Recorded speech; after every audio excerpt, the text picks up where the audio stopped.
संगत को प्रणाम। गुरुजी के पास मैं 22-23 साल पहले अपनी sister in law and brother in law के साथ गई थी। तब मैं किसी और पाथ को फॉलो करती थी, पहले योगानंदा को, फिर उसके बाद अपनी डॉटर के लिए आर्ट ऑफ लिविंग में गई, तो क्रिया से उसको हेल्प मिली, उसको फॉलो कर रही थी। फिर मेरे ब्रदर इन लॉ के साथ मैं गुरुजी के गई, तो गुरुजी के मुझे बहुत अच्छा लगा, पर जैसे नॉर्मली कहते हैं कि एक ही गुरु होना चाहिए, वो दिमाग मेरे मन में वो बात चीज बैठी हुई थी। एक बार गई, फिर एक बार और गई, फिर काफी देर मैं नहीं गई, कुछ महीने नहीं गई, but Guruji was back of the mind. Guruji was there. जब भी बैठती थी या कोई भी क्रिया या कुछ भी करती थी, तो गुरुजी का स्वरूप सामने आ जाता था। वो चीज मुझे काफी देर तक समझ में नहीं आ रही थी, एंड आई वॉज कंफ्यूज्ड कि मैं क्या करूं।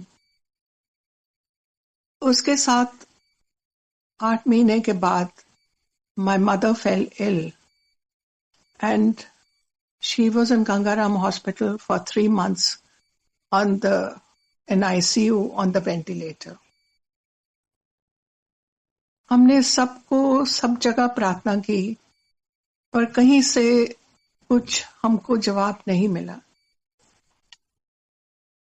उनकी तबीयत दिन पर दिन खराब होती गई। हम लोग आईसीयू के बाहर बैठ के भी परेशान हो गए थे, 3-4 महीने हो।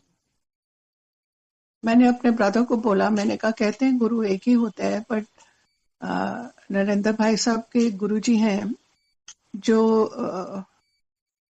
अंपायर स्टेट में बैठते हैं, उनकी मैंने बहुत महिमा मेरे मन में आती है कि उनकी बहुत महिमा और मैंने सुनी है। तू क्या कहता है मैं वहां चली जाऊं? सो उसने कहा जी खिड़की खोल दे, जहां से ठंडी हवा आ रही है वहां से आने दो। बस उसका इतना कहने की देर थी। उस दिन my mother was very very critical.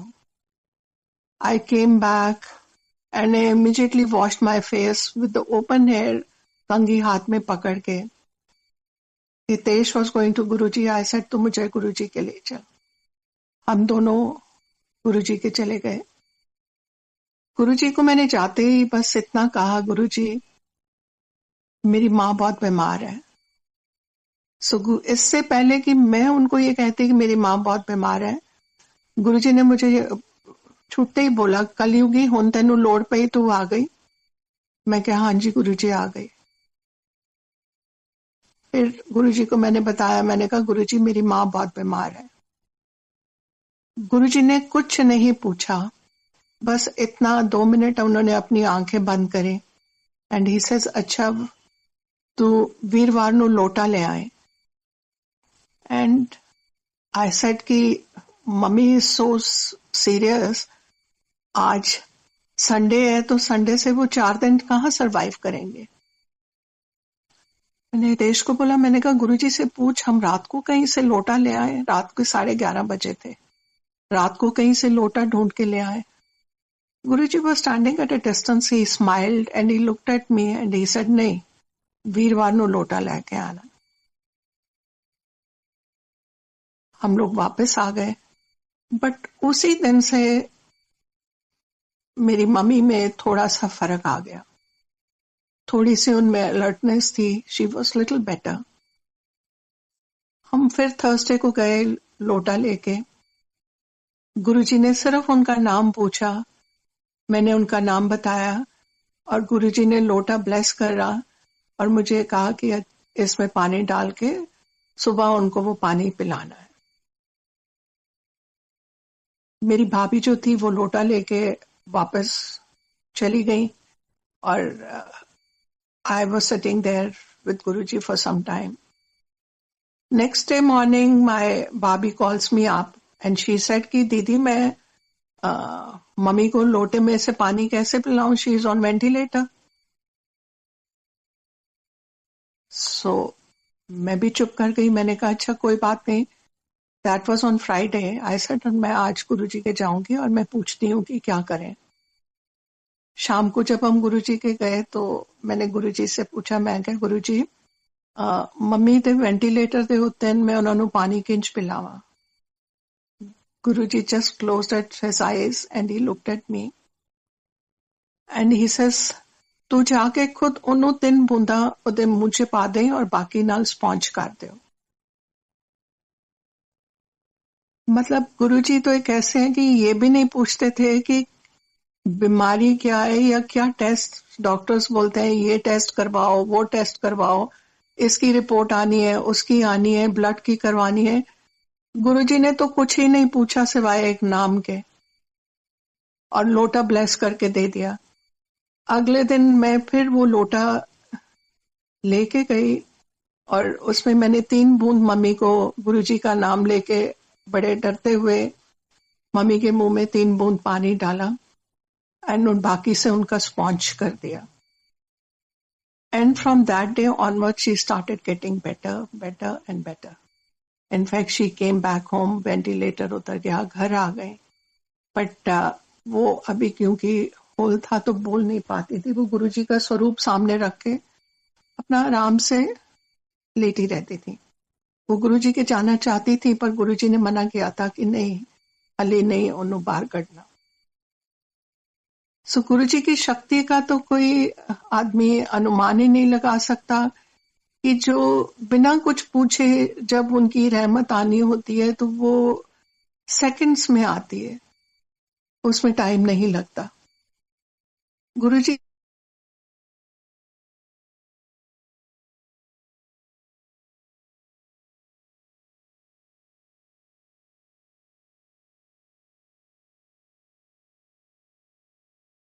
की कुछ नहीं पूछा कि वो तो मैंने नेक्स्ट डे जाके उनको बताया कि वो वेंटिलेटर पे है, पानी।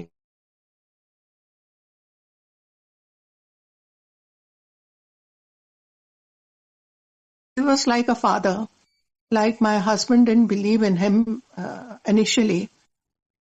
वो उनको मेरा जाना भी उतना अच्छा नहीं लगता था शुरू में, वो रिस्ट्रिक्शंस करते थे। आज गुरुजी का नाम लेते ही उनकी आंखें भर आती हैं, पर हम लोगों को कई बार समझने में बहुत देर लगती है।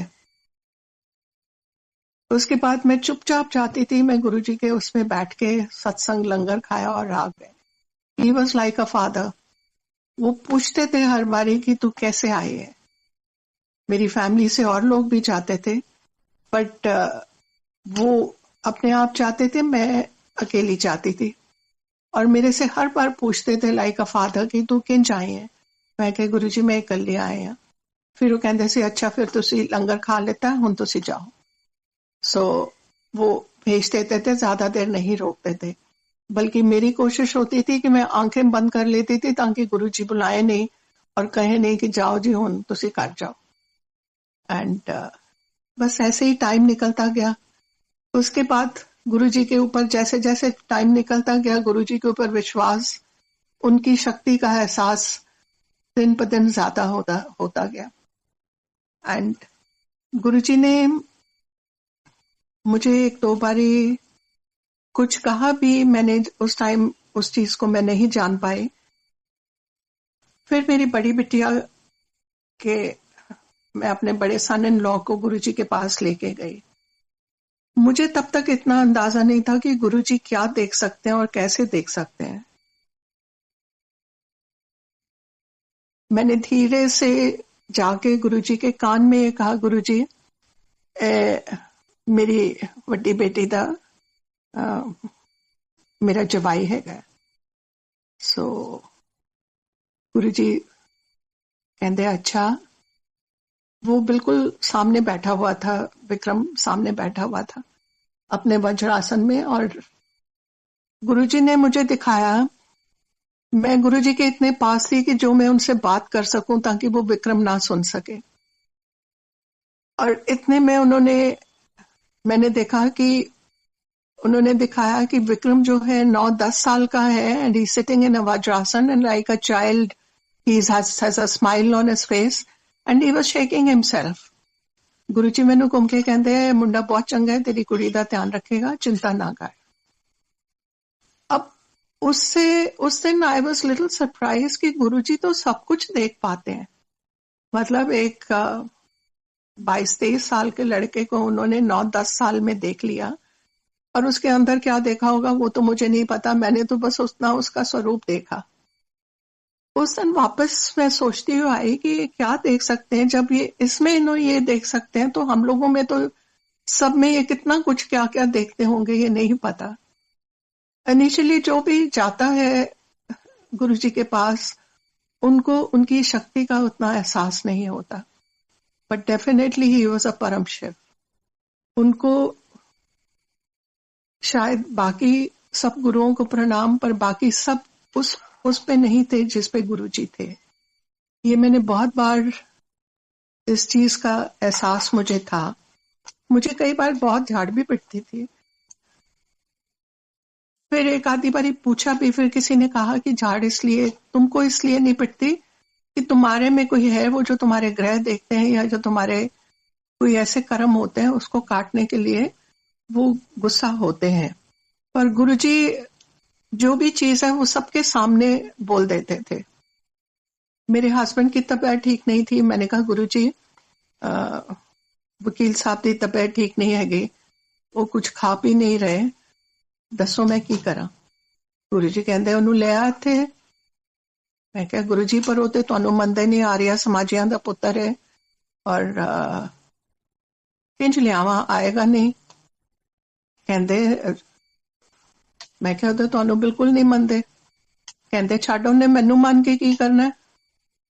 ਉਹਨੂੰ क्या आके लंगर खाएगा, 15 मिनट बैठेगा, फिर चला जाएगा। उस वक्त हमारे में इतनी नासमझी थी। मैंने कहा गुरुजी वो तो थल्ले नहीं बैठ सकते। कहते कुर्सी बिछा देंगे, सीढ़ियां च बैठ जाए, लंगर खाए और चला जाए। गुरुजी ने फिर क्या, छाडो ने मैनू मान के की करना है। ऐसा गुरु आपको कहाँ मिलेगा जो आपको कहे कि छड़ उन्हें मैनू मान के की करना है, and still he will bless you, he will help you. नहीं तो कहेगा ठीक है, नहीं मनता तो बाहर जाए या डॉक्टर को जाए। नहीं, उनमें वो चीज नहीं थी। उनके पास जो आया उन्होंने सबको ब्लेस किया। जो जिस दिल से आया उसी हिसाब से गुरुजी ने सबको ब्लेस किया। मैं कहा गुरुजी फिर तुसी आप ही बुलाओगे। Then Ashok I took him, I said Guruji तुहानू बुला रहे हैं। ये गए, इन्होंने उस दिन 6 महीने के बाद आधी चपाती खाई थी, नहीं तो he had lost his appetite totally. फिर ये प्रणाम करके आ गए धीरे धीरे। फिर धीरे धीरे इन्होंने जैसे जैसे उनकी कृपा इन पे होती रही या उन्होंने देखा, फिर गुरुजी ने क्या बैठ जा, कहते नहीं मैं तो थल्ले नहीं बैठ सकता। तो फिर हम वापस आ गए। फिर कभी कुर्सी पे कभी सीढ़ी में बैठ के ये जाके लंगर खा के आ जाते थे। सो गुरुजी के तो अपने तरीके थे, अपनी ब्लेसिंग करने के, ब्लेस करने के तरीके थे। बट मैंने उनके पास जाना नहीं छोड़ा, मुझे बहुत अच्छा लगता था। फिर मेरी छोटी वाली बिटिया ने साथ जाना शुरू किया, फिर बड़ी वाली ने साथ जाना शुरू किया। जैसे जैसे उनको गुरुजी की ब्लेसिंग्स या एक सहारा मिलता गया, उनको ये समझ आती गई कि हाँ यही है जो हमारा कुछ, जहां से हमको कुछ मिल सकता या जो जहां से उनको अपनापन लगता था। इतनी संगत में गुरुजी नाम नहीं भूलते थे। My husband is very fond of drinks. He was very fond of drinks. पर गुरुजी ने बोला वकील साहब तुसी कोई पीनी है। इनको थोड़ा सा अजीब लगता था कि इन्ने सारे लोगां विच, इन्ने बंदियां च गुरुजी मेरा मैनू नहीं भूलते और मेरी ड्रिंक नू नहीं भूलते। I said that is the greatness of the Guru, that he remembers each and every संगत who is coming to him. And वो सबको देख सकते हैं, सब कुछ समझ सकते हैं, उनकी सब जान सकते हैं। फिर वो इतना ही कहते थे वकील साहब दोनों एक को ही अलाउड है। He used to feel little embarrassed because सबके सामने बोलते होते थे गुरुजी, जो 400-500 आदमी एम्पायर स्टेट में बैठे होते थे, सबके सामने स्माइल देके अच्छा फिर वकील साहब एक को ही अलाउड है। सो इसलिए गुरुजी के तो महिमा इतनी ज्यादा है और इतना ज्यादा उन्होंने अपनी संगत को प्यार दिया है कि उसका आदमी बयान ही नहीं कर सकता। फिर गुरुजी ने एक दिन मुझे कहा कि हमने चंडीगढ़ जाना है और किसी का कॉलेज की कुछ फंक्शन था, तूने चलना है। मैंने कहा गुरुजी कल नेहा के एग्जाम्स है एंड मैं किस तरह जावांगी। My younger daughter was that time in 10th standard. So Guruji ने तब इतनी समझ नहीं थी। अब वो सोच के भी कई बार अफसोस लगता है कि we lost so many opportunities be closer to him. हंस के उन्होंने हाथ मारा, उन्होंने सोचा होगा कि ये तो बेवकूफ है, इसको कोई समझ नहीं है। अगली बार उन्होंने फिर नीटू को बोला कि तेरे घर से 5 लोग जाएंगे और तुम्हारी गाड़ी बिल्कुल हमारे पीछे रहेगी। नीटू जिसको गुरुजी ने कुकी का नाम दिया था, वो थी, मैं थी, मेरी सिस्टर इन लॉ थी जो हमको लेके गए थे गुरुजी के पास, एंड हर भाभी and sister, we 5 of us we were in the car। अब उनका आदेश था, दूसरी बारी नहीं मैं मना कर सकी और मुझे पता था कि वो मुझे टेस्ट कर रहे हैं। किसी चर्च के यहाँ चंडीगढ़ में शादी थी। रात को 2-3 बजे जैसे ही हम सोए तो my stomach got upset. Around 3 o'clock I was going to the loo every after 10-15 minutes। My husband said कि इस हाल में तुम सुबह 6 बजे अंपायर स्टेट पहुंच के चंडीगढ़ कैसे जाओगी। आई सेड नहीं, मुझे गुरुजी टेस्ट कर रहे हैं, आप चिंता नहीं करो, मैं जाऊंगी जरूर, जैसे भी जाऊंगी। अब उस वक्त मेरे पास कोई गोली भी नहीं थी घर पे। मैंने किसी को भेजा कि तुम थोड़ा सा दही ले आओ, and I told my sister in law कि if you have something Metrogyl for the stomach and this. दही आया तो दही खराब। जब हम 6 बजे पहुंचे तो गुरुजी बाहर चक्कर लगा रहे थे अंपायर स्टेट के, और सबकी वेट हो रही थी कि कौन कौन गुरुजी के साथ जिन्होंने जाना था। हमारी गाड़ी बिल्कुल गुरुजी की गाड़ी के पीछे थी। मन में 24 घंटे यही जाप और डर था कि कहीं गाड़ी रोकनी ना पड़े, बिकॉज गुरुजी ने बोला था अपनी गाड़ी मेरे बिल्कुल पीछे रखना। हम पानीपत पहुंचे और वहां पे किसी सेवादार ने जो उनको फॉलो करते थे, उन्होंने 100-150 आदमी का ब्रेकफास्ट तैयार किया हुआ था, and it was a very heavy breakfast. अब मैं डर के मारे गुरुजी ब्रेकफास्ट नहीं खा रही थी कि ब्रेकफास्ट खाऊंगी फिर अगर बाथरूम जाना पड़ेगा या कुछ होगा तो दिक्कत होगी। इतनी संगत में गुरुजी ने मुझे बुलाया एंड ही सेज तू प्रसाद लेता। I said, I nodded my head. मैं ज्यादा नहीं बोलती थी, I was a quite follower of him. मतलब मैं ज्यादा उनसे बातचीत कम होती थी, पर दिल से उनको मानती थी। गुरुजी ने 500-400 आदमियों में बुला के स्पेशली मुझे पूछा, उनकी नजर इतनी सब पे थी कि सबने खाया और इसने नहीं खाया। मैंने फिर बोला, मैंने कहा गुरुजी, आई नेवर सेड कि मैं क्यों नहीं खा रहे। द मोमेंट ही सेड कि जाके लंगर खाओ, I went and had little bit, डरते हुए। पर फिर मुझे मन में ये था कि अब गुरुजी ने बोल दिया तो अब कोई बात नहीं है। वहां से हम पहुंचे चंडीगढ़। वहां फिर लंगर लगा हुआ था, तंदूरी रोटियां और ये और वो सब। वहां फिर मुझे लंगर खाना पड़ा, बट नथिंग हैपेंड। उसके बाद हम फिर एक और जज साहब के घर पे हाई टी थी, वहां मैंने वो भी सब कुछ खाया। वो उनका इशारा होता था कि जाके खाओ और खा लो। उसके बाद रात को हमने चीफ जस्टिस के बेटे की शादी अटेंड करी। उसके बाद भी like a father Guruji said कि अच्छा चलो हुन सारे सबने जो खाना पीना है खा के अपनी अपनी गड्डियां च बैठो।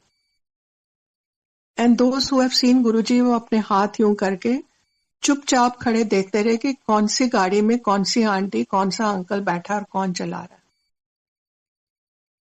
मतलब वो क्वाइटली इतना ज्यादा ध्यान रखते थे। उसके बाद सबको बोला रात को 11 बजे के करीब कि नंबर 1 ढाबा पर पहुंचो। वहां वो भी गुरुजी के बहुत बड़े फॉलोअर हैं, वो सारे वहां पे खड़े हुए। उन्होंने फिर परौंठियां और वाइट मक्खन उनके ऊपर वो भी खाया। उसके बाद फिर वहां गुरुजी खड़े हो गए देखने के लिए कि कौन किस गाड़ी में जा रहा है, कौन सी आंटी किस में जा रही है, कौन से फैमिली वाले हैं, कौन से अकेले हैं। वहां पे that was the time when Guruji blessed me. मुझे लगा कि वो टाइम उन्होंने मुझे ब्लेस किया, पर कब किया ये मुझे पता नहीं। वापस जब मैं घर दिल्ली वापस पहुंची तो I was just connected to him and to almighty. And I was surprise कि मैं 4 साल से गुरुजी के पास जा रही हूँ। अगर इनमें इतनी शक्ति थी तो इन्होंने मुझे पहले ब्लेस क्यों नहीं किया। And I came back and I held down to my husband and I cried and cried. I said he's got some powers that he can connect you to Almighty in seconds and without anybody letting you know about it. So गुरुजी की तो महिमा का कोई अंत ही नहीं है कि वो क्या कर सकते थे। हम लोग तो जितने भी हम हैं उनको उतने उससे समझ ही नहीं पाए, बिकॉज एक महान आत्मा, एक परमात्मा को समझने में बहुत टाइम चाहिए और उतनी आप में आपका बर्तन उतना खुला होना चाहिए। मैं जैसे दूसरे पाथ्स को फॉलो कर रही थी तो मुझे छुड़वाने में ही, उनसे पीछे हटाने में